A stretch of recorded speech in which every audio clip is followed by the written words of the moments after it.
Hello, everyone. Welcome back to another episode of the Rational Standard. It's great to be back. We hope everyone has had a less stressful week than many of us have had, but that's probably not very likely. Uh, 2025 started with a barrage of news, not always good, but certainly always exciting.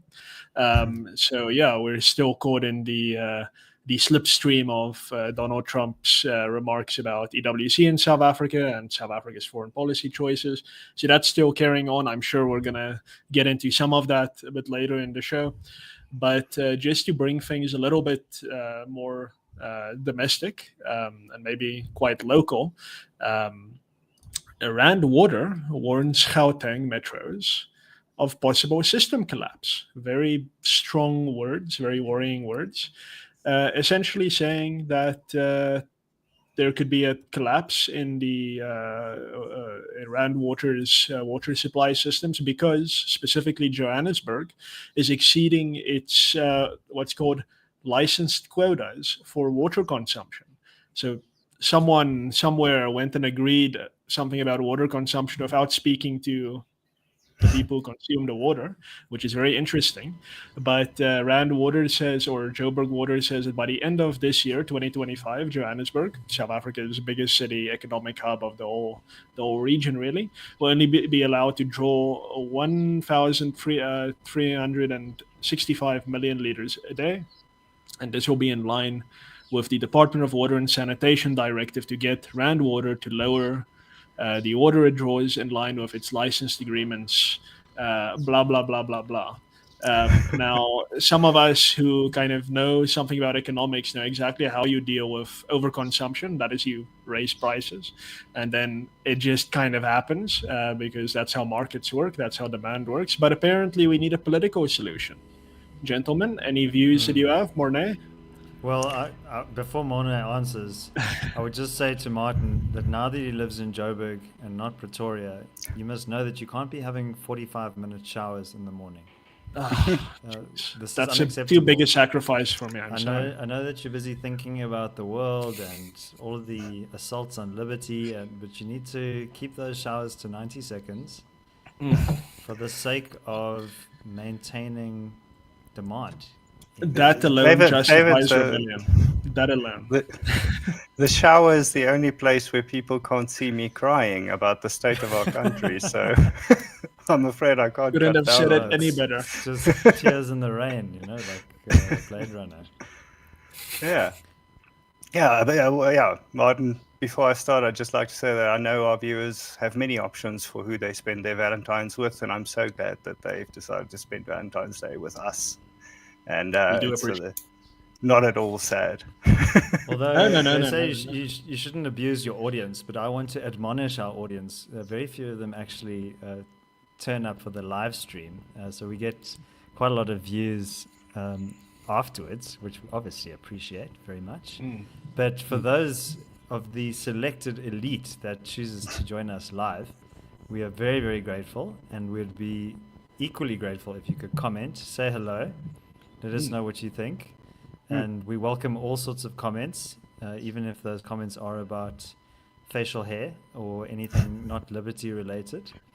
But let us headgear. know. Let us know what you think. We've got some new tech today.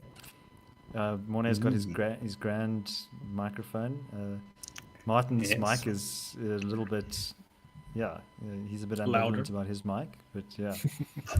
But anyway, on with the business of the day. Sorry, Morné.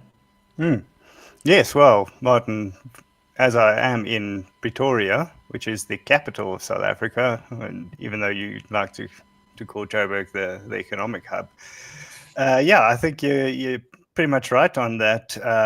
There are basically two solutions. You either have to decrease the demand or you have to increase the supply. And when you do want to decrease the demand, you basically have two options. You can either beg people not to use as much water, or you can make it more expensive to use water.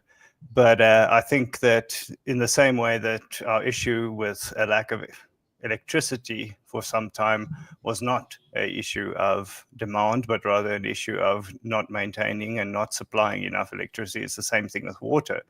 And I think that people would be astonished to see how basic some of the errors are in these fields. I mean, it's not as though anything really magical happened between now and a year ago, and yet we've not had much load shedding. We've had, well, basically 2 days of load shedding in almost the past year, and nobody can really point to anything other than the fact that, well, let's stop trashing our own equipment and let's actually try to maintain some things.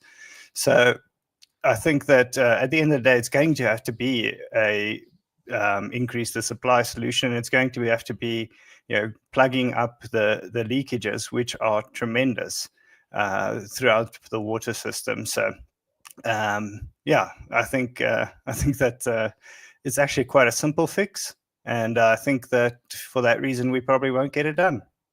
Yeah, the city of Joburg refers to all of those leaks, which apparently, according to their own statistics, account for about 50% of all of the water is lost either through leakages or through theft and pilfering.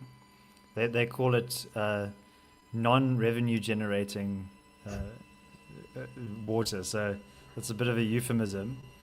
But I think, it shows you also the failings of the redistributive model that it was premised on. That it was the same with power, that we need to extend this essential service, and everybody agrees that water is essential for life, and nobody disputes that. But if you value something, you also have to be prepared to pay for it. And I often make the analogy with food. Not everybody has a great diet or access to a high-calorie diet, but most people find a way of feeding themselves. If you don't feed yourself, you're going to die. So, water is the same. And, I think the solution that we would put forward is firstly privatize water, put it in the hands of capable suppliers, but then also decentralize the provision of water. So, at the moment you have this breaking entity, the city of Joburg, that just isn't delivering on its basic mandate. And you need to hand that function over to capable entities that can actually deliver that service. Yeah, and it's actually quite a simple reality that there is no incentive to perform well in the state. Now, kind of people will say, no, but look at, I was in Zurich last year, and I was in Vaduz in Liechtenstein last year, and I was in Warsaw the year before in December. And I'm sure that all of those cities have state-run water utilities. And lots of people in South Africa will say, but why are you acting like privatization is the only solution? Look, they can do it. But yeah, it's magical thinking, ultimately, to pretend that you can take the rich centuries-long development of one society's, call it kind of political consciousness, and you can just paste it onto one where that is completely absent. We just know that Johannesburg cannot solve the problem because the types of people we appoint as civil servants have no interest in doing that. We know that their bosses would not punish them if they failed as predicted, and this really applies all the way up to kind of the Department of Water and Sanitation. I think the only reason why ESCOM, on occasion, like the last year that Morné referred to, could be an exception is because this is the kind of the top of the pyramid, and it's very easy at that level to kind of parachute in some expert and to say, hey, let's just solve kind of the issue here for now. And then that person disappears again and the crumbling just starts again. And privatization, as you now have alluded to, David, that just decentralizes that harm, that risk, that concentration risk. So even if you have people everywhere just not interested in doing their jobs, those failures will be isolated. And there where you actually do find people who, let's say, are ashamed of going home at night, telling everyone, hey, I work at the Department of Water. I'm a contributor to the community, and people are like, well, my tap is dry, so you're not going to be able to buy bread from me tomorrow morning at my grocery store. That could become possible, but currently with the centralized model, it's just completely impossible. And yeah, I guess the question then is, to kind of bring in the international kind of experience we've now seen in Argentina. Javier Milei has been elected. Complete flipping of the political script, and to say that the government has tried to do these things, we failed. It has failed. So let's actually bring in the private sector, and now to seemingly to a big degree. I'm not sure I'm seeing the substance of it yet, but at least the initial signs are good. In the United States, with Elon Musk and the so-called Department of Government Efficiency, not a great name. We don't want the government to be terribly efficient, but they're also starting a process of looking at where kind of the private sector should be more involved and where government should be more involved. I see Zakes has joined us. I hope your audio has been figured out, Zakes. Maybe you want to jump in on this one. I hope so too. Can you all hear me? I hear you perfectly, Zakes. Great Have you stuff, consulted your elders? I instead of consulting my elders, I consulted a different product than the one I was using. So I'm all good. No, the market delivers. The market always delivers. And I'm sure had I consulted my elders, they would have probably said that I should buy different headphones. So that works out. But yeah, I don't know actually what the question is, but I heard you talking about privatization and Javier Milei and what Elon Musk is doing with the Department of Government Efficiency. Well, we were actually talking about it in the context of collapsing services here in the city of Joburg, and why privatization could be a solution to some of the breakdown and the decay that we have in terms of infrastructure and other services. Yeah, I would agree, right? I think I've written an article 2 years back, if not last year, about how Discovery was already filling potholes, right, as an insurance provider, and to them they have an incentive because less people will claim from them due to damage to their cars from potholes. So we are already starting to see some element of that, right? The private sector in South Africa actually has been very proactive in trying to stem the collapse, as we've seen how state capacity has collapsed throughout the years. Progressively, the private sector has actually stepped up. That's why even with what is this independent power producers, right, they keep on growing, and there's a push from the South African private sector to essentially try and be included in electricity generation, which is something that's good. So our private sector is relatively good. And of course, when the United States says that, has a government department, all the problems notwithstanding with it, I was just reading an Economist article just now about how the Trump administration is actually spending more money in its first couple of months than the Biden administration. So that is not good, especially when you have, a Department of Government Efficiency. But, notwithstanding all that, the rhetoric at least is good, right? Like you have now Tea Party rhetoric, for lack of a better term, directly in the White House saying cut spending and, make the government more lean and efficient. So that does bode well, and hopefully that translates to all the American satellites throughout the world. Okay. Yeah, I'm not sure if I'm not sure if I'm comfortable being referred to as an American satellite. I don't have any issue with that. There always has to be. Yeah, maybe I'd like to be one, but I'm not sure if we are one at the moment. I don't know. Being comfortable has nothing to do with it. That's the nature of power. It's manifested, Zakhele. Just put it out there in the world. I think that a few things.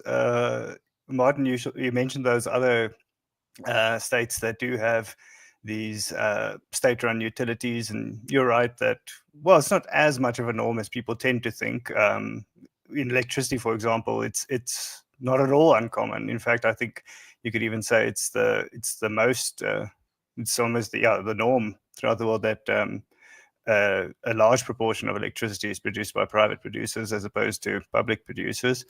But the thing I just say is that there is, in those in those countries, particularly if you look at those Northern European countries that people often refer to, such as Finland or Norway or those types of places, that yes, there is a lot of government involvement in a lot of activities, but there's also a very, very different relationship between the state and the people. In those countries, there is very much an expectation that you're voting for someone to do a particular job. So it's almost like appointing an employee to do something.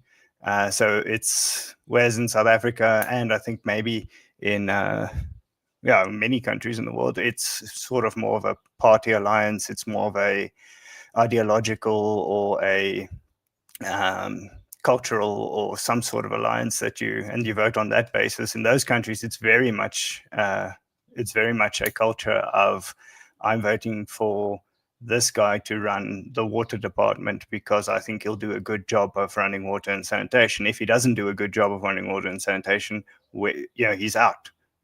So there's very much an expectation that we are putting you in place to actually do a job, and if you're not doing that job, we don't care what party you belong to. We just want to put whoever gets the job done in that position.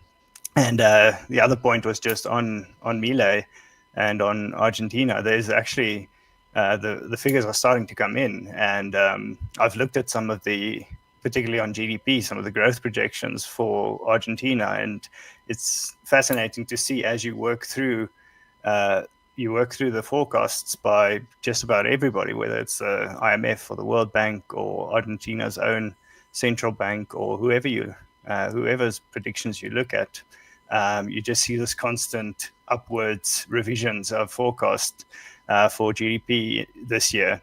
And that's, whereas I think it was expectation was that it'll grow at around 3, that went up to 3.5, 4. I think we're at over 5% growth projected for Argentina at the moment. So as more and more data is coming in, as more and more of these reforms are taking place in Argentina, you can actually see those very, very tangible results in the economy. And you can also see it just by the amount of respect that Javier commands at the moment.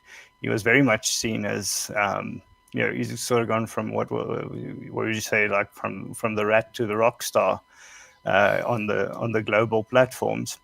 Whereas he was very much an outcast in the past, he's now sort of seen as certainly an authoritative figure, someone who should be listened to, because at the moment, at least, it seems like he's pulling off a bit of an economic miracle, and again, not doing anything weird. He himself is a bit weird, but his policy prescriptions are actually fairly standard, and it constantly leaves me stunned to see that despite the very clear evidence that these things work everywhere and always, we just can't seem to get any traction, or we get very little traction. I think Zakes is right in saying that the private sector has taken it upon themselves to deliver a lot of the services that government has failed to do. And I think you could probably give a little bit of credit, not too much, to government who have acquiesced and have allowed the private sector, insofar as it really was able to stop it, it has allowed the private sector to take up a lot of those services. And David, so. I just want to come to you, David, on what something Morné just said. The interesting thing is that Milei started as, yes, he's still quite weird, but he started as this radical afuera. He's going to cut, he's going to throw stuff out. And he's still that. But he was the rat then. He's becoming the rock star now, achieving some level of respect without losing his values.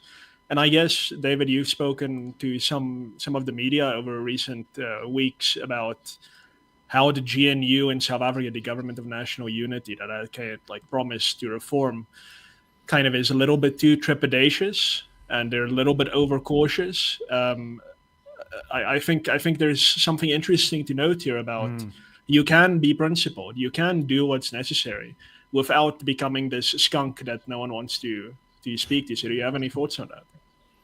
Yeah, I mean, and his slogan that he chants to his adoring supporters is "Viva la libertad, carajo!" So that means "Long live freedom, damn it!" So the carajo is the operative term there. And I think, like you say, Martin, it's such a good example of, I mean, and I think we face it a lot here in South Africa is, well, we might have a certain set of ideological convictions, but we also have to deal with reality. And like reality is this separate thing to political ideology, and we must all just kind of put aside our convictions and fill the potholes and make sure that the taps run with water. But ideology is something you can't escape. It is the program, it's like the software, the programming that you operate with. And instead of putting it aside for the sake of pragmatism, so-called pragmatism, Milei is embracing it. I mean, it's also interesting to look at Trump because he seems to not really have very strong ideological convictions, but he seems to also have a framework that he's operating in. He's maybe more of a businessman deal maker. But yeah, I mean, if I just, I think X might like this. If I just share my screen here, this was the Economist magazine. This is their latest cover on Milei. I think this was from November, and I think Zakes probably uses that slogan every day. My contemporary state is infinite. That's true. It is Yeah. something I live by.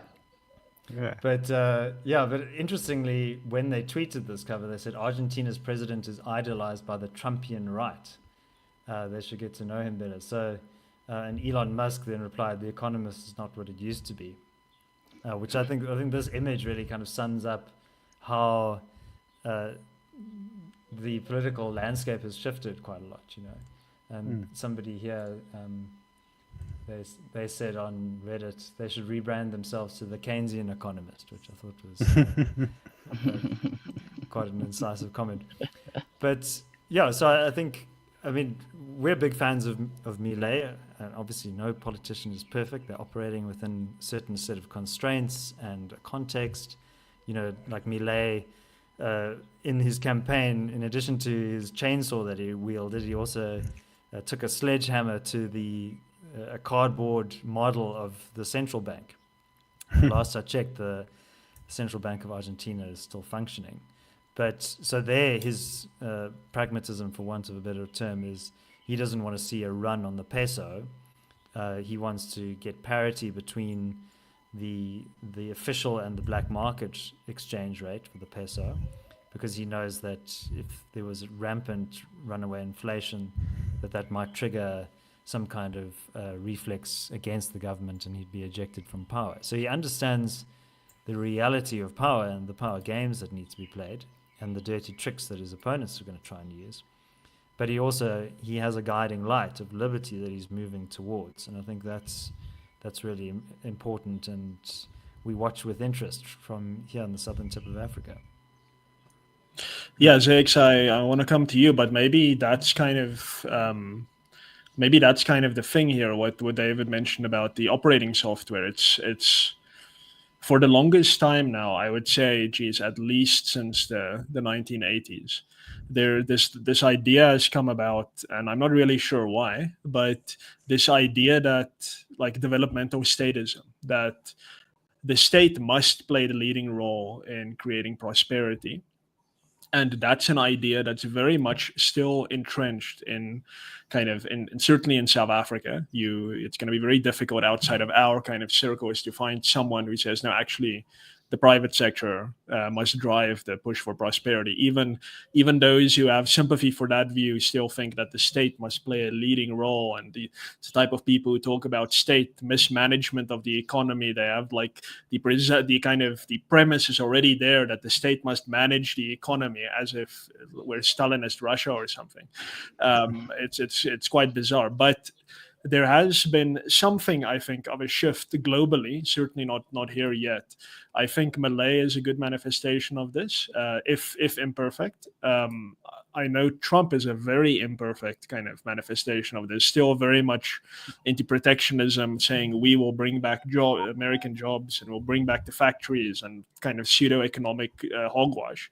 But still, there's an underlying sense of actually the government is doing way too much. So kind of the cutting of US aid, a lot of the kind of extras are being kind of reconsidered now.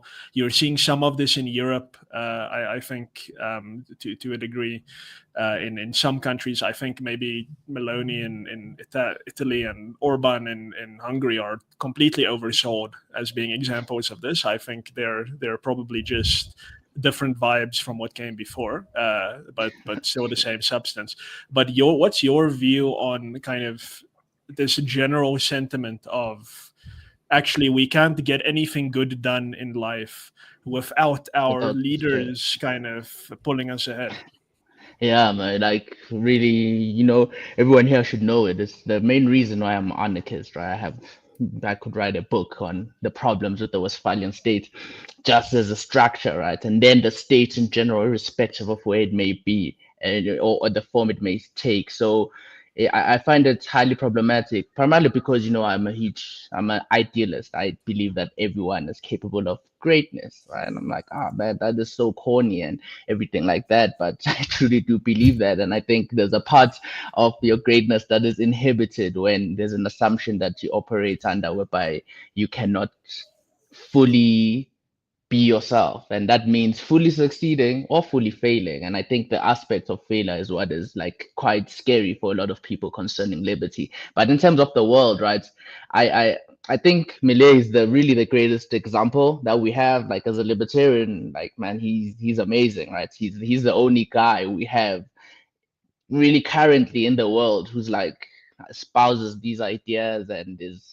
unashamedly for them, and as David said, also has the gravitas to understand the implications of power and what you actually need to do, right? Unlike me, I would have gotten into the office and be like, okay, central bank over, you fired, everyone is fired, let's figure this stuff out. So yeah, and probably would have left office by next week.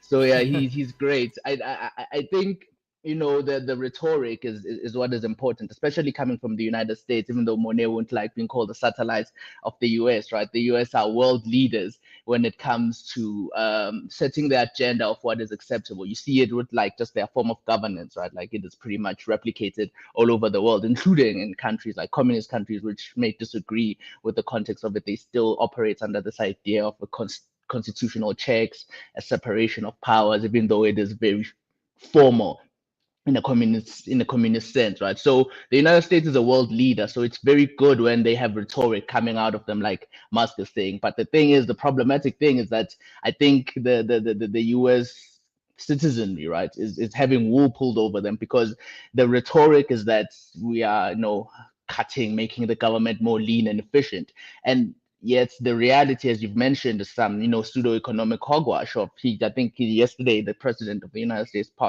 signed an executive order which pretty much put tariffs on everyone who has tariffs on the United States, right?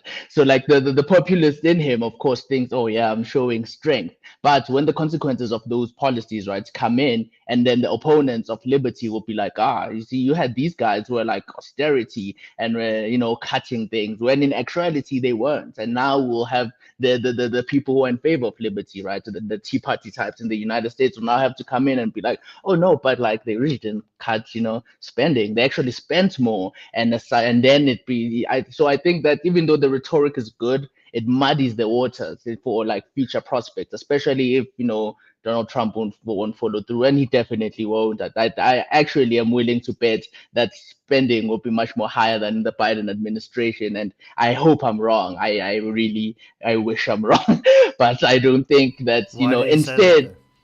that, Why? Because it currently is higher than Biden's first couple of, I think, days.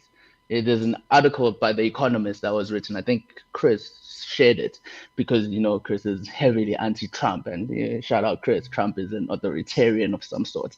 So yeah, But the Economist article mentioned how for the first couple of days, really the spending from the Trump administration has been quite more, using I think some measure of like the amount of deposits that are withdrawn from the Treasury account. So the Trump administration has spent more thus far, and this is within the context of Elon Musk saying that he's saving the government 1 billion per day with his Department of Government Efficiency. So that is pretty interesting to say. And then I say it in general So because I think that.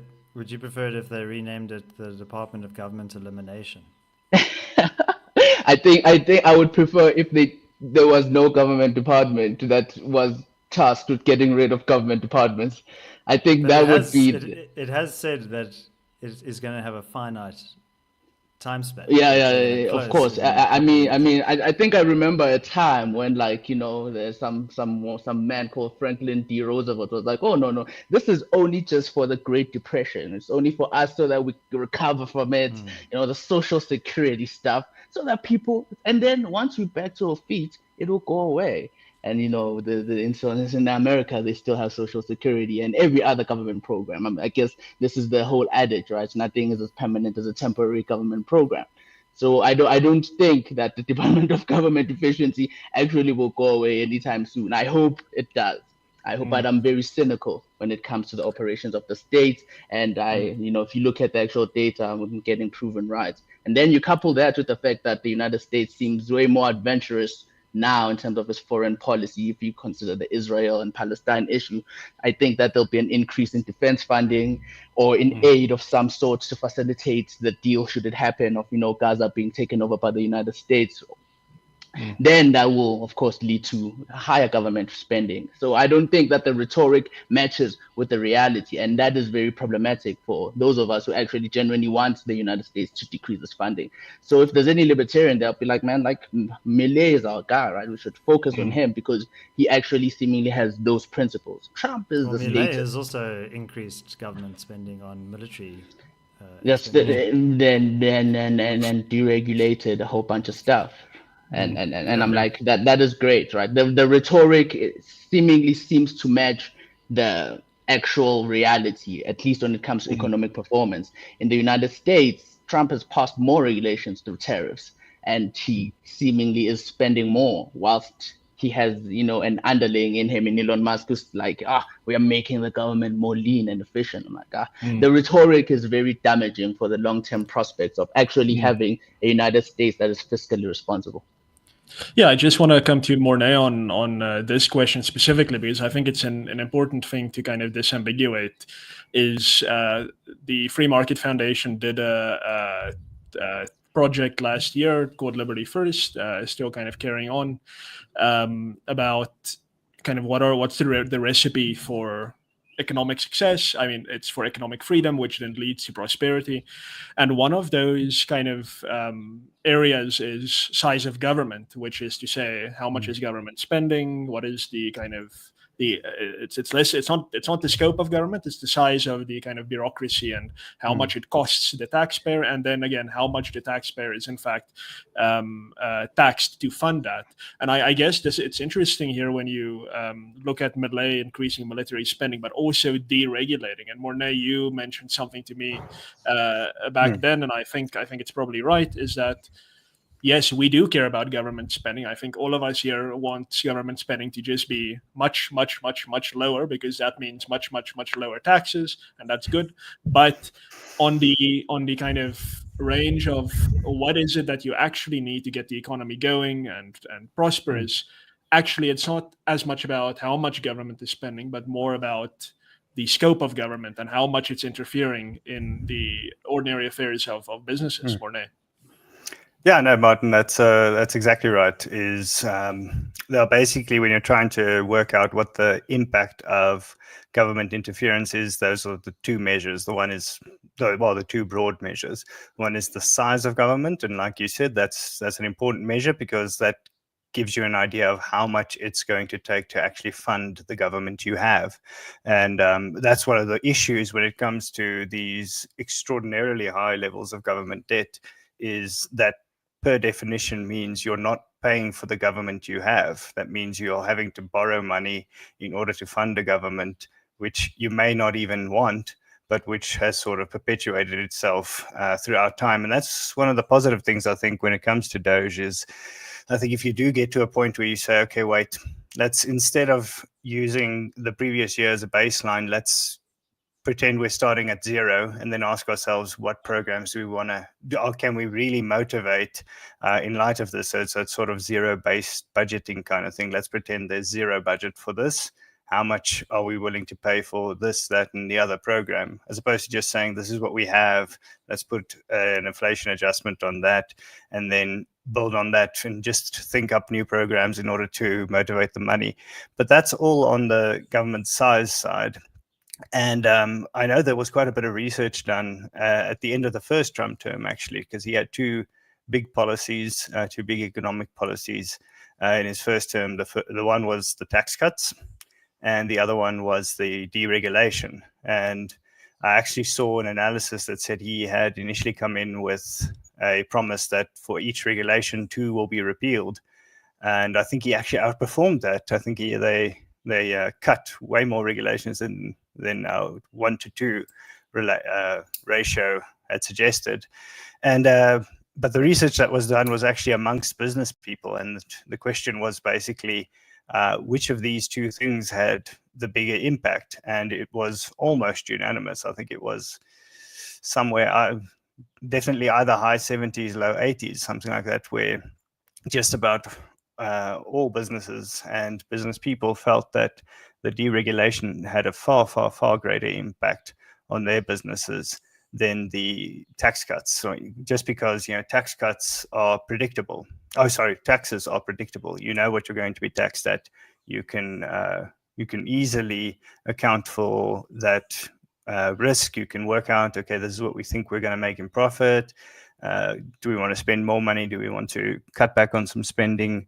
What do we want to do if with any profits that we might have? Do we want to pay out dividends to our shareholders? All those sorts of things. Those are plans you can make because you can reliably predict what the tax rate's going to be. But when it comes to regulation, those can change in such a short period of time, and quite often it's completely outside of your control. If it takes 3 months to get a government official to actually look at a application that you've handed in, there's absolutely nothing you can do about that. And I think that's what we have in South Africa most of the time. It's not so much that we have extraordinarily large size of government, although we do have a very well-paid government based on the figures I've seen. It's about in line with the OECD when it comes to, I think it's actually a little bit above the OECD average when it comes to the number of government employees relative to the economy. But we are very much out of the norm when it comes to how well our government officials are compensated. And I don't think that's because they perform so much better than the rest of the world. But that's on the size. On the scope, I think that's the main issue in South Africa as well, as it is in most places, is it just takes way too long to get things done, which should be relatively simple. It should be, if you're trying to get something done as a business person, government should be trying to smooth that process as much as possible. But unfortunately, either due to corruption, I think, is often a very big issue. Incompetence is also definitely an issue, and just plain adversarial stance to business in general. We have a government that seems to see itself as its primary role is to frustrate private industry as much as it can. And you just can't run an economy like that. You'll never get anything done if that's the kind of attitude that you're taking into it as a government, because at the end of the day, business people can only wait so long for government officials to get these things done. And with that level of unpredictability, you're just not going to take the risk. Taxes, you can work that out. They're predictable. Regulations and how long it's going to take to get these bureaucratic processes done, I mean, that's completely unpredictable, and it's completely wasteful. We get absolutely nothing for that. There's nothing that we can point to that we can say, oh, thank goodness we have those. Thank goodness, developers have to fill out all these various forms, and it takes 2 years to get a development started. We get absolutely nothing for that other than less and less economic activity, which I think has been borne out in the past 3 decades now. Yeah, I guess if you want to make an analogy that people might understand that kind of issue clearer, is that it's the difference between having kind of an unemployed family member that you have to look after in your house. This could be extremely expensive. It could kind of almost break the bank, but you can still go out and do more. You can still go and adapt to the situation that you've been handed, as opposed to having some guy with a gun living with you, kind of telling you you're now my hostage in your own house. Your room for kind of adapting to the situation that you have is just less. That does not mean that we as liberals and libertarians think it's good that your bank is broken by a bloated state. Just so that people understand, I think cutting spending is a hugely important thing that has to be done. And the United States is actually just playing a game if they're not going to touch entitlements, or if they're not going to touch defense spending. I'm a big fan of their defense spending, so I would say start with the entitlements. But that aside, David, I know you're itching to get a word in here. Yeah, so I actually watched this week a really fascinating clip on the Forbes YouTube channel, and it was just the press briefing that Elon Musk and Trump were giving. And yeah, I think actually there's quite a lot of excitement there. I mean, Musk was just saying and reflecting on his experience as a businessman. I mean, you may know that when he took over Twitter, he basically gutted about 80% of the staff there, and efficiency and profitability improved. So, I think I don't know. Did profitability improve when your market cap and valuation plummets? Yeah, but I think there was a difference between I think the revenue went down, but the profitability has improved. But yeah, well, see, that's all speculation, because it's a private company now. It's no longer publicly traded. It's no longer publicly traded. Why is it no longer publicly traded, Morné? Because they don't want interference on the part of the New York Stock Exchange or on the part of activist shareholders. They wanted to have it be outside of the control of potentially pernicious actors. I'm sure it had nothing to do with it losing value consistently ever since Elon Musk took over, of course. Well, I mean, I don't know what you're basing that on. I mean, you could say it did, but... I'm saying we don't know. You're basing it on what Elon Musk had said. I'm sorry, David, by the way, you can continue.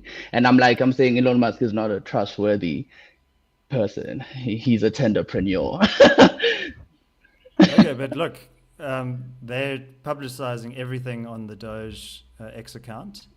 So, it's I think very transparent. And some of the things that he's revealing are pretty shocking. That basically a lot of these government departments, they've been paying people who are like 150 years old, some of their social entitlements. And Musk correctly pointed out, okay, well, these people should be in the Guinness Book of Records, or other than that, they're probably dead and they're still receiving the entitlements. That a lot of these government departments don't have tracking numbers for a lot of their expenditure. So there's just money just being leached everywhere. And the potential for fraud and corruption is very high. So, yeah, I think, if you consider USAID, there's probably a lot of capital misallocation through there, a lot of politically targeted funding as well. So a lot of the pork barrel activities, I think, are being exposed. And what other government administration in recent memory has really done that? I mean, I would probably think Ronald Reagan did quite a lot of cutting.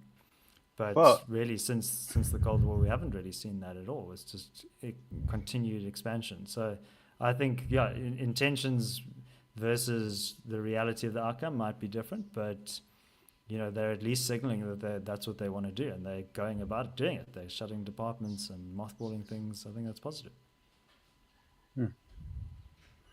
Yeah, Yeah, I actually, mean, Morné? there was actually the previous iteration of Doge was actually under Bill Clinton, I think, in '92, and it was run by Al Gore.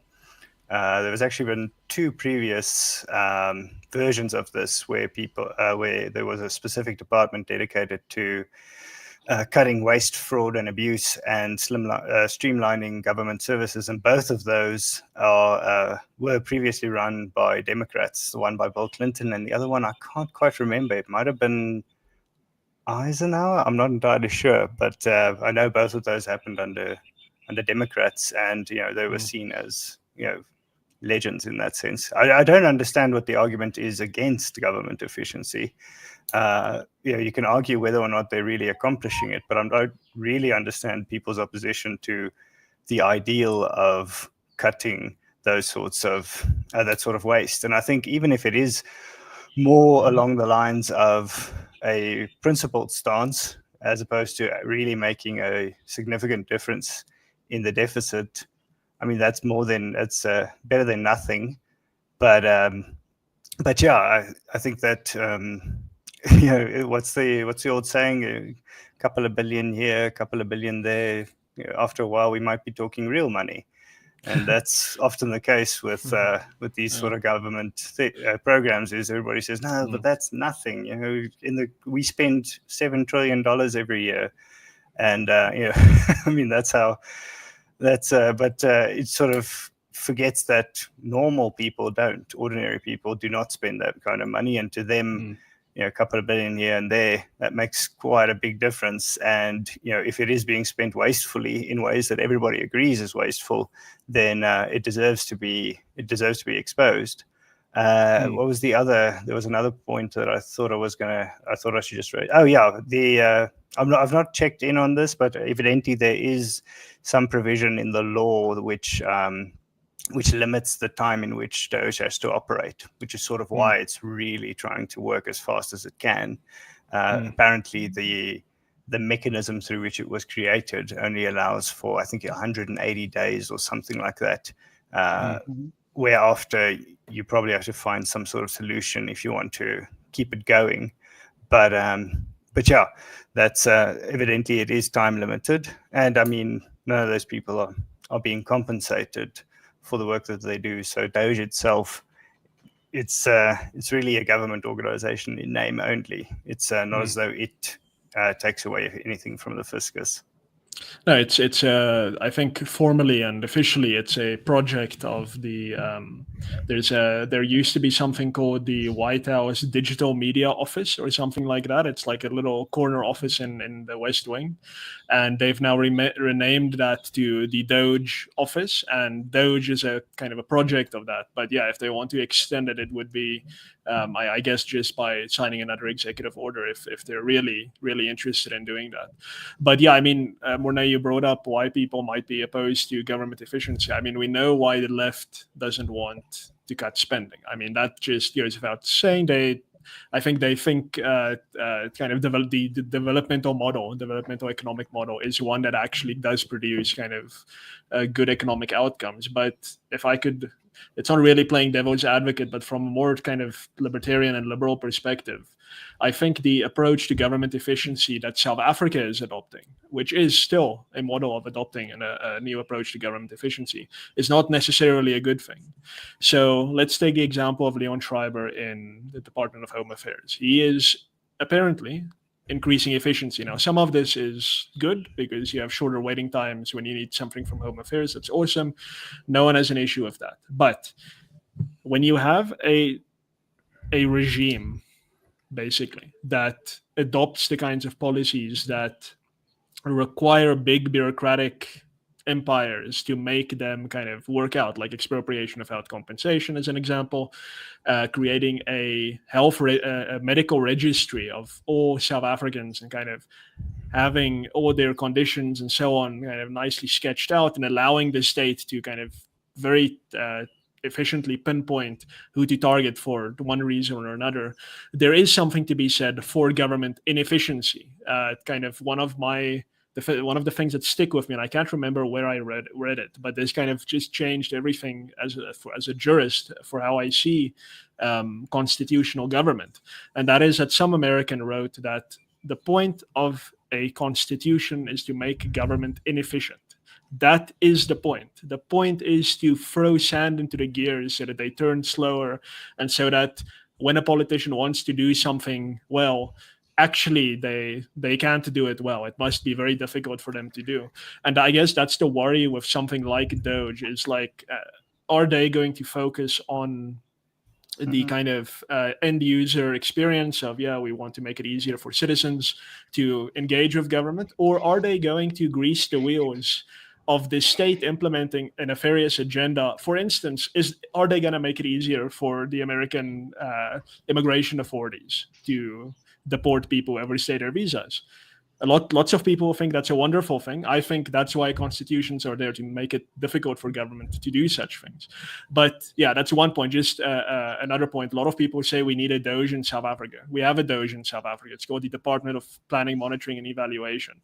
It always depends who you have at that institution. You can have the best kind of mission statement that you want. It's only because Elon Musk has libertarian vibes, maybe, if you want to be generous, that the rhetoric that comes out of it kind of makes sense. But if you have a South African ANC appointed minister of the planning, monitoring, and evaluation, you're never going to get the type of kind of reform that a DOGE needs. So just to our followers who are very keen on having a DOGE in South Africa, we have a DOGE in South Africa. Our problem is far deeper than simply having an office of kind of deregulation and so on. We actually have to change the governing mentality. Zakes, I think you are itching to come in here. Nah, that is true. I think you make a great point there about how like the problem is much more deeper, right? Because the institutions are there. I was, recently talking to someone about corruption legislation in South Africa. We have pretty good corruption legislation, anti-corruption legislation, that is, and you see how good it is when it is weaponized in some instance to like target political opponents. Then you're like, man, like I didn't know you could prosecute someone for doing something that I know they've been doing, right? So we have great anti-corruption legislation, but it's the implementation and the will, right, to actually follow through on it, and that is what creates the problem. And I think you're correct, and it goes back to an earlier point you were making about how Millet is staying true to his convictions in Argentina, and whereas in South Africa you have the Liberal Party that maybe may seem to vacillate between their liberal principles, right? I'm like, the difference though is that Millet was voted for, right, in Argentina. Like he said, as David said, he would say that Viva to liberty, and people, when then his rallies would go wild, right? And they voted for him. He was in office, and so I think that the conviction comes from that. Like the job in South Africa really is in changing the consciousness, right, of the people who take these decisions, because they are the ones who enable this thinking that the state is supposed to be your parent and run every facet of your life, and without it, there's no form of prosperity. And I think Millet was able to communicate that to Argentinian citizens, and Argentinian citizens, maybe it happened that when you go through a whole lot of hardship like they have, you tend to become much more saner, right? The tough times create tough men and women. So I'm sure they were quite tough, and they voted for his sensible policies, and now they will reap the rewards of it. And I think in South Africa we have had a centrist, administration, and maybe Mandela more left-leaning, Mbeki comes in right-leaning-ish, right? He still has his own problems. That's the social welfare system in South Africa we're still stuck with, but the economy grows under his term. So maybe we have not experienced the harsh consequences of state interventionist policies. And over the past 10 years, really, maybe you'd say that we're starting to experience it with close to half of our population, right, being unemployed, but nothing is comparable. Haven't. But South Africans have. No. But we on the school haven't experienced. I'm saying South Africans, even South Africans in general, right? You can't say South Africans have been suffering if they still are entitled, no matter how little you may think of it, of like 350 rands from their state. just for breathing.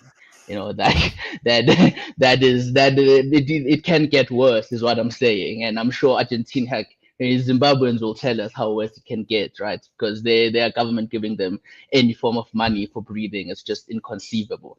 So that's I think maybe that is why we need to have a proper consciousness change. I hope it does not get there, of course. That's why we do the work that we do. But yeah, like I don't see South Africans, right? I don't see us having anything comparable to DOGE, right? Even though it may seem like, well, I am anti-Musk in a lot of things, but his rhetoric when it comes to the Department of Government Efficiency is amazing stuff, right? As Morné said, even just saying stuff like this is great. Like, who would be against that? Like saying cut waste, it's very hard to be against it, even if in reality you aren't doing it. And in South Africa, for us to get there, like if the DA can't, if Leon Schreiber, as you said, can't even propose, like, you know what, maybe my department should get less money. And the difference is we try and negotiate for it to be transferred to South Africans through less taxes. That is inconceivable. Instead, I think they might argue for more funding in the departments that they control. So yeah, we really need a consciousness shift. With me, at least with this thing, that's what I saw. We have a consciousness disparity. We have people who think like us, and then we have a large majority of the country which doesn't. Zakes. Oh, sorry, no, you can go. No, go ahead, Morné. Okay. No, it's actually just a question because you sort of touched on and it's something I've been hearing for absolute years now, is there's just not the political will to do any of this. And I was just wondering that, I don't think it's wrong. I think it's right. There is no political will to get any of these things done. So obviously we're not going to get it because the politicians don't want it to happen. But is your argument then that there's no will on the part of politicians to make government run better because there's no real demand for politicians to make government run better? That's the first thing. And the second thing is that change in consciousness necessarily going to have to be a sort of top-down thing? Because I can't think of any examples of a bottom-up call for reform. It's almost always, I mean, even if you think of the case of Milei, that's we top-down kind of, here's what I stand for, and then you drag the populace along with you. So yeah, that's it too. Is the first thing is why don't we have the will, and the second thing is is it going to necessitate some sort of, because that's how revolutions happen. It's always a revolution between two sets of elites. It's not a revolution. A revolution is never a populist or a bottom-up kind of thing. It's always one set of elites trying to trying to replace a different set of elites. So yeah, what's the political will, and is it going to have to be actually bottom up or top down? Yeah, I think with the political will one, really you kind of hit the nail on the head. You made a point earlier on about how in some democracies or jurisdictions there's an expectation that when you vote for someone, right, they are your employee, and there is that disconnect here given the nature of how the state firstly was introduced, right, to a whole lot of Africans. In South Africa, we have people who have vivid memories of the state just not considering them as anything, right? So that changed then when those people came to run the state. They wanted to make the state be everything they thought it was to other people. That is their parent. It takes care of them, gives them everything, ensures that they are able to accumulate all those resources. So having a consciousness, right, among those people that says that the state should not be involved is like saying, now that we have power, we should not be able to generate any form of tangible benefit from it. It's been extremely difficult sell. And then, of course, right, there's no, unless the people who vote for these politicians actually want something, nothing will change, which is why I am very sympathetic towards the DA when people are like, DA. I'm like, man, the DA was not supposed to be governor. if ANC and MK work together, like the idea is shut out, it's sitting in opposition benches. So I think they have a very acute understanding of that. And I think in South Africa we have that problem, right? We have people who don't see a big state as a problem. That's why they keep on voting for the people who propagate for the expansion of the state. So that's why I think that we are gonna need a consciousness change. And you made a point about how will it be top down or bottom up, right? I think the definition of top down. You even made an example of Millet. Millet, was not in government when he got elected or became a politician. Of course, he was an activist. You can call it that. Before you become a politician, are you an activist? But either way, he was an activist, right? So in that sense, he created a bottom-up organization. It was not an organization that was sanctioned by the previous Argentinian government, right, to like exist and go and spread the word of cutting government efficiency. So I think I mean it in that sense. Of course, there will have to be, organization. As you said, revolutions are usually between elites, right? They're between people who are like really invested in the production and generation of ideas, and then elites and a whole bunch of people who are great at organizing, right? So yeah, I think in South Africa we can have that, the fact that we have organizations like ours and things like these, right? Even if small as it may be, it makes a difference, because I became libertarian by reading Beake's articles. Well, I discovered the FMF by reading Beake's articles that he wrote for the FMF, and I was like, man, this organization exists.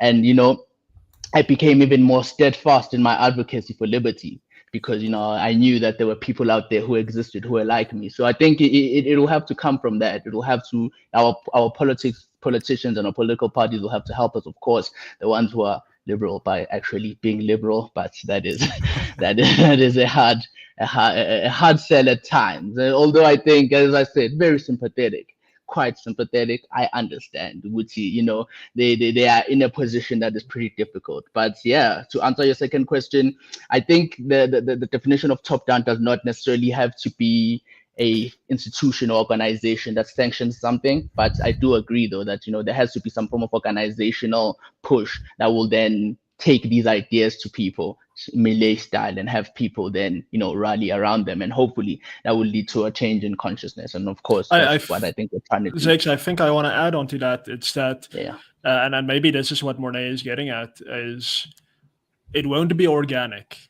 There's kind That's of true, a lot of people have this expectation that if people just see how bad the government is, there will be this kind of groundswell of libertarianism, and everyone will be like, get the government out of my life. It's like, no, it doesn't work like that for anything. Like, there is no ideology that just kind of bubbles up. It's like all ideological thinking is something that is taught, even if you kind of consider a cultural perspective. This is something that parents teach their children. The children don't just kind of exist in this milieu. So Malay was a product of his teaching, of going through getting to know economics through the Austrian school, and then convincing enough people around him to create that organization that you refer to, and that is quite rightly that's what we do. And it's like you, Zakes, you're not just a normal person anymore. You are now a leader for liberty because you read Mpiaki's articles and you got involved with the FMF, and that is kind of what you have to do. Is you have to kind of spread your ideas and hope that the necessary linchpin people see it and are convinced by it, and then in whatever small way that they can, they go and do the thing. Now, I think you and I disagree, Zach, so we're going to come to David before we go back to you, but I think you and I disagree about whether the DA got the memo, because they were supposed to be on the inside of this circle, and they've now placed themselves outside. They were convinced, but now they've unconvinced themselves. But yeah, I mean, that's a big conversation that I think we're going to be having quite a lot. David, I know you had your hand up. Yeah, I would say that we should take a lesson from our socialist friends, and somebody who really changed the world, not for the better, for the worse, was Vladimir Lenin. And his book, What Is to Be Done, I think really outlined a lot of this idea around that the vanguard drives the revolution. Unfortunately, he took this kind of Rousseauian or Robespierrean idea a little bit too far, and he believed that the vanguard basically should dictate through the dictatorship of the proletariat to the rest of society, how society should be ordered, and consequently ended up infringing upon everybody's rights within the Soviet Union. But there is a lesson from our opponents there of that you actually have to drive change, you have to instigate change, that, like Martin says, it's not going to happen just of its own accord or organically. I mean, if you consider Argentina, with the example we were talking about, that how many decades of suffering under Peronism had to be endured before people entertained an alternative. So Cuba, where our colleague Gail Day was recently cycling, she spent about 6 weeks cycling the entire island. I mean, they've been under the yoke of communism for 60, 70 years. And yeah, I mean, you can argue that their civil liberties have been infringed upon, and it's very difficult to organize resistance against that, but they're still under that system. So merely enduring suffering is not going to lead automatically to some kind of countervailing force, or necessarily will endear people to a different political ideology. You have to plant those seeds, and that really gets to the fundamental basis of why it is that we at the Free Market Foundation do what we do. Yeah. So yeah, we're in the last half hour of this show, ladies and gentlemen. And I was wondering. So we all know that Trump made his tweets and Trump signed an executive order, and there's been a lot of talk about. Take a step back to the GNU forming in June of 2024. Another political party entered the fray, and that party is called the RAND. And everyone wanted to know what RAND thinks about the GNU forming or not forming. And I know, Morné, you had some thoughts about the reaction of markets to what's currently happening in South Africa, which I'm not sure we can find a very short way of actually saying what is currently happening in and around South Africa. But whatever it is, you had some thoughts on this. Yes, it's just something that I've noticed is that, whereas everybody was extremely skeptical of listening to the RAND initially, there was all these conspiracies that, the DA and the RAND and the media are all in cahoots to manipulate the ANC. And those very same people are now very much on the movements of the currency, saying, no, wait, look at that. We're in this tussle with Trump, and yet the Rand's not even upset. Therefore, we're doing the right thing. So it's weird that it sort of goes, if it suits you, then you go with that argument. But I do think that, just to give everybody the background, so far, and we've been, what was it, the 30th of January was when Trump made that initial announcement. And that initial, well, no, it was a little bit earlier than that, but it was late in January. And since then, the Rand has actually strengthened quite a bit. And a lot of people are asking, well, why would that be? Why would the Rand strengthen if we've got, goers at risk, and we've got possible sanctions coming and all sorts of things? And firstly, on the Rand, don't ever try to predict it, and don't ever try to explain it. But there are other metrics that are definitely worthwhile looking at. When it comes to, just more broadly, when it comes to these sort of predictive markets, it's always worthwhile to remind yourself that investors and the markets are always prospective. They always look forward, they're always forward-looking. So they don't want to know what's happening now. They want to know whether they should buy now based on what they think is going to happen. And so when it comes to pricing risk and all those sorts of things, I think you could quite easily make an argument, and that's, I think, not an unreasonable argument, that there's at least some money that's going, okay, what's the worst case scenario? Sanctions. What's the likelihood? Fairly low. What's the best case scenario? Actual reform of policy in South Africa. What's the likelihood? Maybe slightly higher than sanctions. So all these various things are getting priced into the markets. And I think that there's almost certainly a lot of investors that have seen what happened with the US relations with Mexico and with Canada and with Colombia, these sort of threats as bargaining tactics kind of thing. And the fact that it's been quite effective in most circumstances, or in many circumstances, so much so that this could be a positive sign that at least some people on the market reckon we could actually see some reform.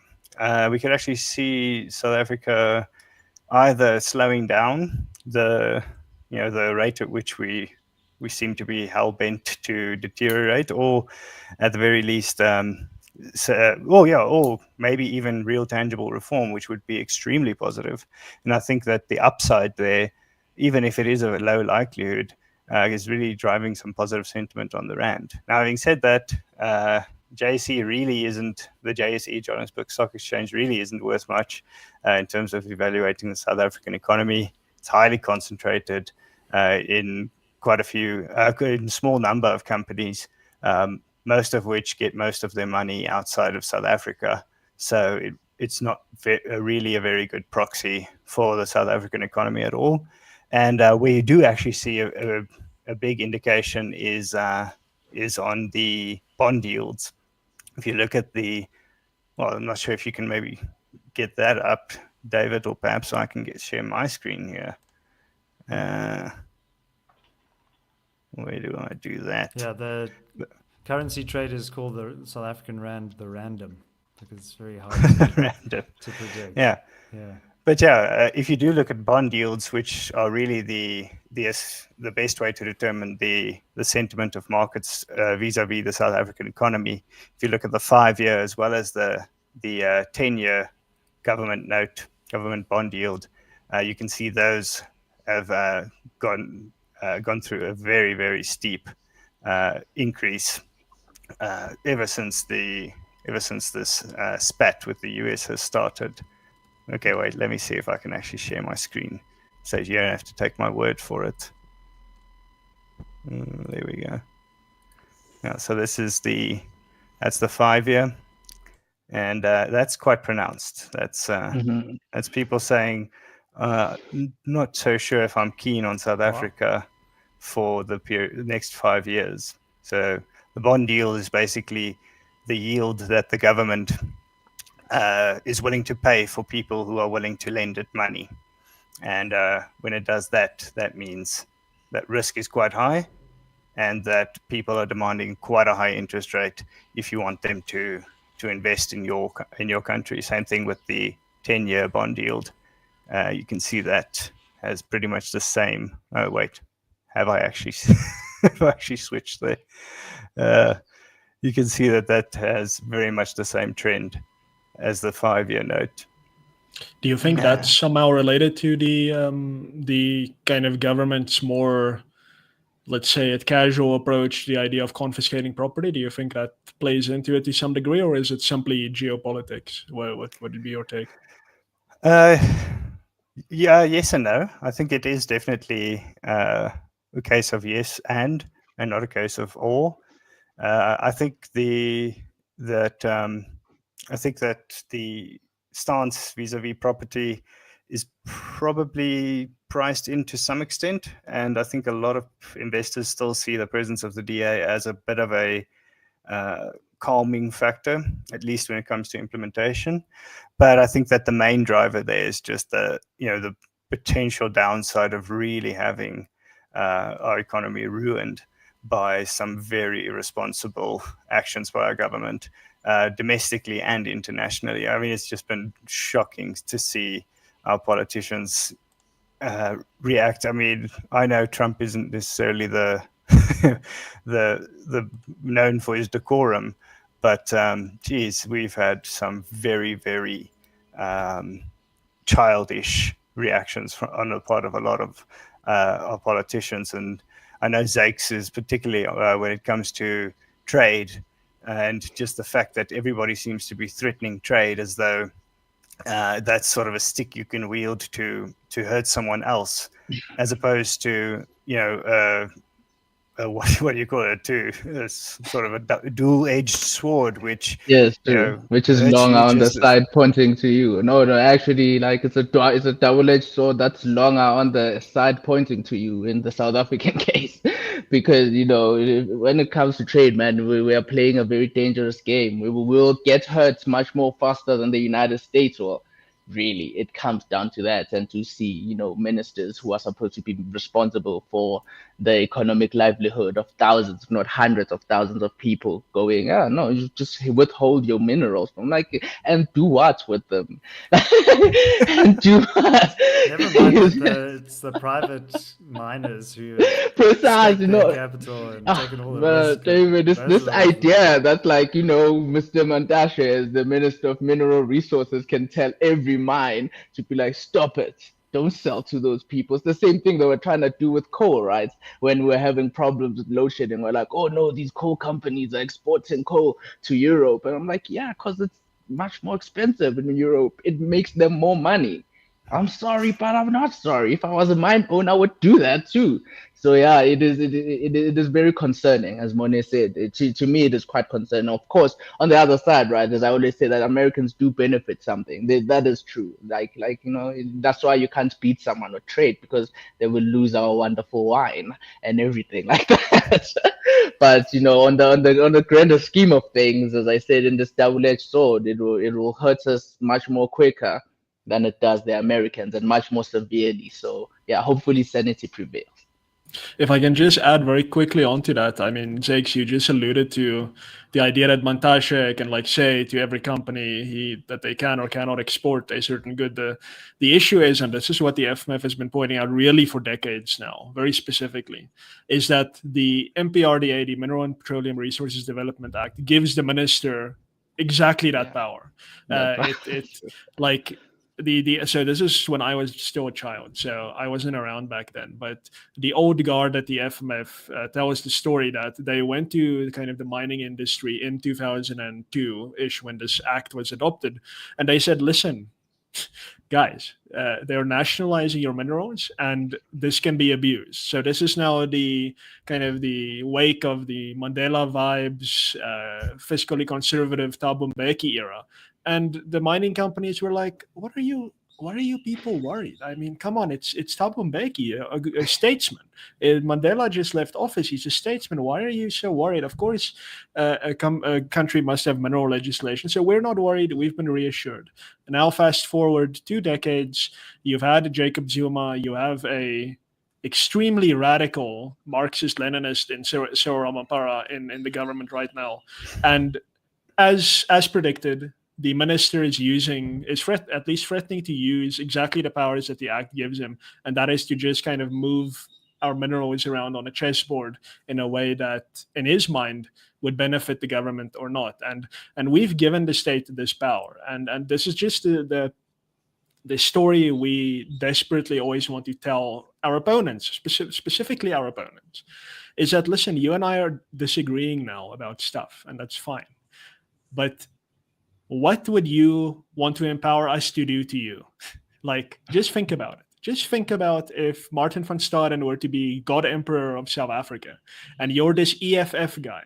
What is it that you're comfortable with me doing to you and with your stuff? If your answer is, oh my God, nothing, then you have now taken a step in understanding how constitutional government and limited government is supposed to work and what purpose it serves. So yeah, this is the law. This is the law. Gwede Mantashe can abuse his power in exactly that way. This law grants the minister virtual sovereignty over South African minerals. And yeah, we have a bunch of incompetent people who haven't read a pamphlet in economics in their lives, and we've given them the power to make these determinations. David, you haven't had a chance to speak in a while. Yeah, so in that example that you gave, Mantashe, you're absolutely right. He can withhold the mineral licenses, the mining licenses. That's how and you can see how BEE has been weaponized as well. Oh, do you want a mining license? Well, you need to cede 26% equity to a silent partner.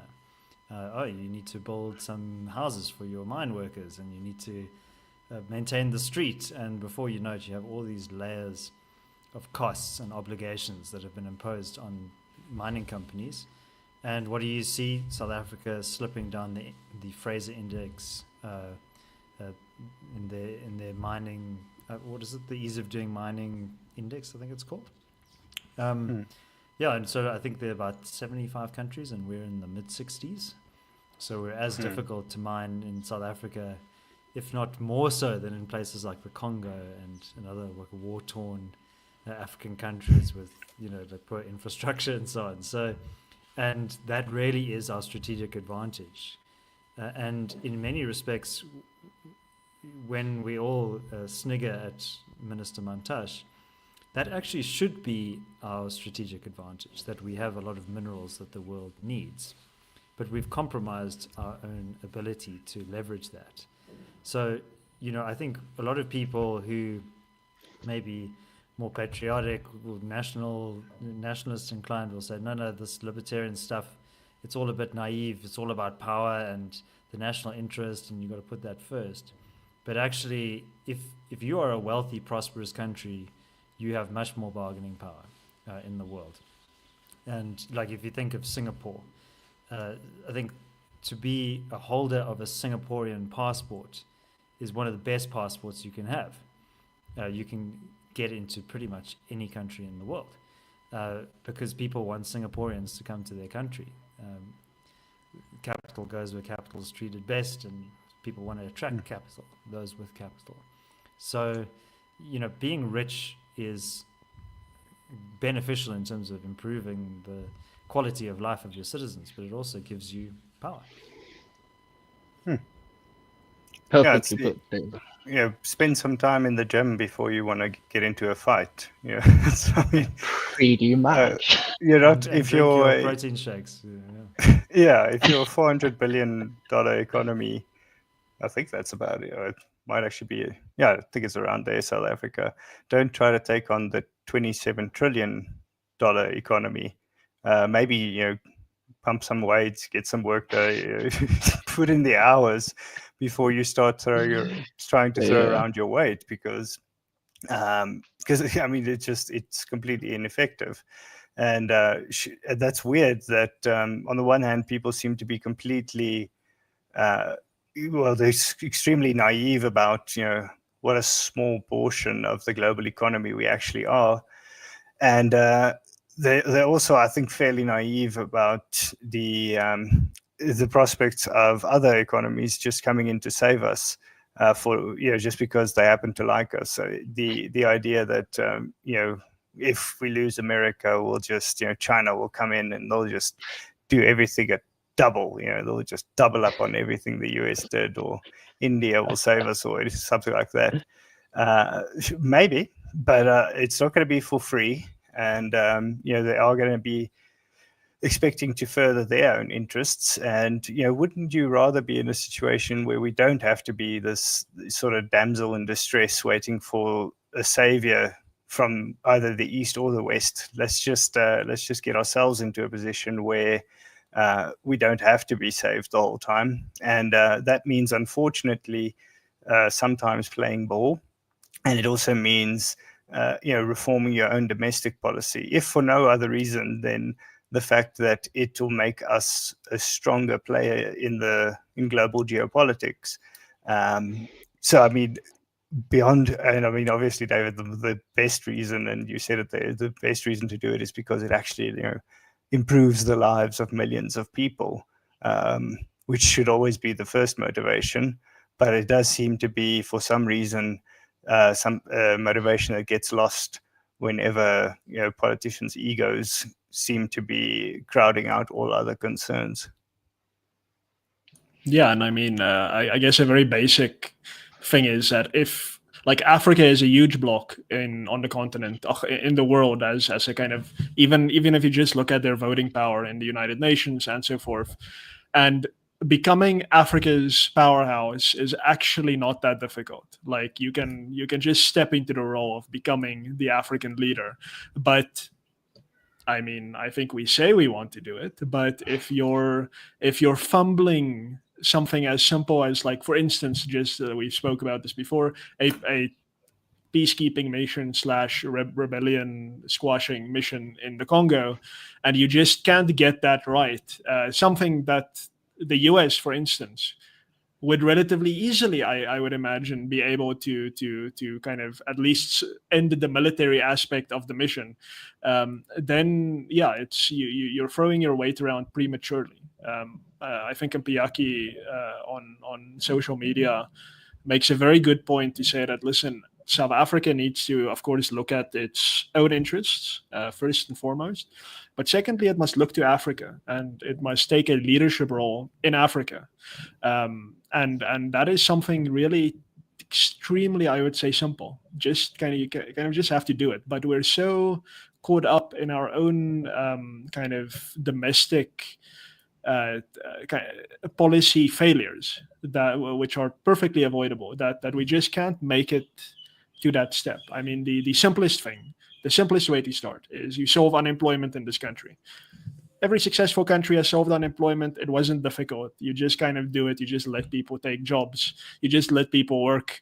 That's kind of the first step. Then you're no longer with the you no longer have this huge waiting humanitarian disaster on your own hands in your own borders. Then you already have more leeway to look outward and to do that. And then yes, at some point, if you want to play hardball with the United States, you can do that, but we are nowhere close to doing that, and it just shows this the level of incompetence of the people that govern us, which is a blessing and a curse. It's a blessing in that it's not Adolf Hitler or Mao Zedong who's oppressing us. It's literally Cyril Ramaphosa, a complete buffoon and idiot. That's the blessing. The curse is we're letting him get away with it. That's the curse. And that gets back to our previous issue of kind of we have to organize. We have to kind of find those linchpin people to convince about how to turn the ship around. Otherwise, yeah, we're gonna keep letting him do this. So yeah, I mean, politicians will do what politicians do. They follow their own incentives. And earlier we were talking about political will, and why is the political will not there? Well, there's a lot of energy and focus on the activities that reward the political actors. And so that's why it's so important for us in civil society and opposition groups and others to mount that resistance, to be that balance of forces. But yeah, I just wanted to say before we wrap up that we've mentioned a few people on this podcast, so you'll be pleased to hear that there are more than just 4 libertarians in South Africa. There are other people out there who have inspired us and who also have some great ideas. And the purpose of this show is just for us to engage directly with our audience, to reflect on the week that was. And it's, as you may have noticed, it's not the kind of the usual formal kind of content that we put out at the FMF. If you want to see that, you can head on over to the Free Market Foundation channel. But we were also wondering, do you want to see other guests on the show? Is that something that you would like to see? Or are you happy with the usual suspects here on the Rational Standard? Obviously, we can't force anybody to be on the show. Being respecters of people's freedom, we will have to politely ask them. But if you have any suggestions of guests that we should have on, do you think guests are a cool idea, then please let us know in the comments. And I'd also encourage you to hit the like button as usual and share this content with your friends and family. Yeah. No, thanks for that, David. We are in the last few minutes here. I guess I'll give each of you a parting shot. I know this week has been a little bit slower than last week, not by much, but I think we've covered quite a bit of ground. Zakes, any last words? Man, as I've said, I think really the point made by David, when you are rich, you get to have leverage. When you have resources, you get to have leverage. And the main motivation really of why I was attracted to libertarianism is because I hated the material conditions that I lived in and my community lived in. And I wanted to do something to change that, right? And at a broader level, that means, the material conditions that the African continent finds itself in. And, being emotional and angry about things really does not change them. As it has been mentioned here, I'm sure there are many Cubans who were angry when Fidel Castro and the M23 movement, not the yeah, whatever the movement in Cuba was. I'm thinking of Congolese rebels, but yeah, where they were quite angry, right? But that did not change anything. So I hope sanity prevails. I hope sanity prevails, particularly on the general South African populace. I don't think they understand how their politicians are playing with fire. And of course, as Morné said, though, there is an expectation that the politicians will calm down, because I don't think they're really about that life, since they have a whole lot of interest too in the in the Western world. So I really doubt that they are about that life, as Donald Trump seems to be. So hopefully sanity will prevail. But yeah, be rich, then you'll have power. That's my parting thought. Morné? Yeah, I think, just thanks everyone for watching. And yes, if you want guests, let us know. If there's anyone you don't want to see anymore, then please don't let us know, because we're all quite sensitive when it comes to those sorts of things. So especially me, if you don't like some of the other people, then feel free to say. But but not myself. I mean, that keep to yourself. Just a fun fact here at the end as well. We're talking about different versions of DOGE. There was actually in Imperial Russia, there was under Tsar Alexander, I think the first. He set up he was very negative about the poor performance of the state and of people in the government. So he set up this sort of school of governance, this school where I think it was called the Imperial Lyceum, after Plato's school. But he set up this whole school where all of the most talented people in Russia will go to this school, and they'll get the very best education. They'll get educators from across the world to give these guys the absolute highest level of education. Someone like Pushkin was actually in the Imperial Lyceum. But the point there is just that at the end of the day, graduates from that school were instrumental in overthrowing the Tsarist legacy and overthrowing the Romanov family. So that's just to say maybe there's a reason why people are a little bit more cautious of government efficiency, but also why clearly it's a case where the better educated people are, the more likely they are to overthrow these friggin' oppressors, man. Absolutely. Yeah, David, yeah. anything else? At risk of contradicting my earlier statement, I think, yes, there are certain figures, institutions, or organizations that can really catalyze change. But if you want to see change in your country, in your province, in your city, or your neighborhood, you've got to be the one who takes that step yourself. And we often talk about state proofing.